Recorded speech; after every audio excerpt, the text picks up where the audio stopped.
আপনারা জানেন 3 নম্বর দুর্গাপুর দক্ষিণ ইউনিয়ন হাটচর উপজেলার সদর ইউনিয়ন, এই সদর ইউনিয়নের 9 নম্বর একটি গুরুত্বপূর্ণ ভোটার নেতৃত্বে একটি গুরুত্বপূর্ণ ওয়ার্ড।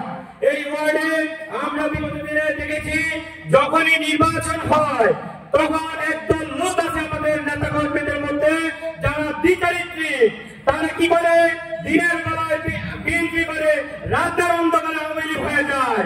তারা কি করে দিনের বেলায় বিএনপি তাদের শীষের কাঠ থেকে দিয়ে করে রাতের অন্ধকারে তারা নৌকা হয়ে যায়। আমরা বলতে চাই এই সমস্ত নেতা আমাদের প্রয়োজন নাই।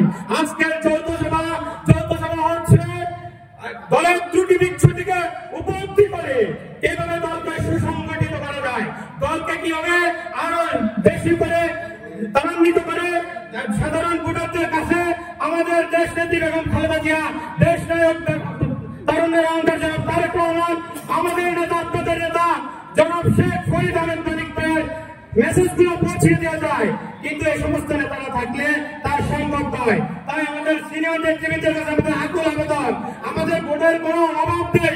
ইনশাআল্লাহ আমরা যদি মুনাফিক নেতাদেরকে চিহ্নিত করে আমরা যদি সঠিকভাবে সঠিক নেতৃত্বের মাধ্যমে আমাদের ভোটারদের মাধ্যমে আমাদের দলের প্রধানদের মেসেজ পৌঁছাতে পারি, ইনশাআল্লাহ আগামী দিনে ধানের শীষের প্রতীক দিয়ে শেখ ফরিদ আহমেদ মানিক ভাইকে এই ওয়ার্ড থেকে সর্বোচ্চ ভোটের মাধ্যমে আমরা সংসদে পাঠিয়ে আমরা তাকে তার কাছে যে আমাদের আকুল আবেদন উন্নয়নের দ্বারা সবকিছুর কথা রাখতে পারবো।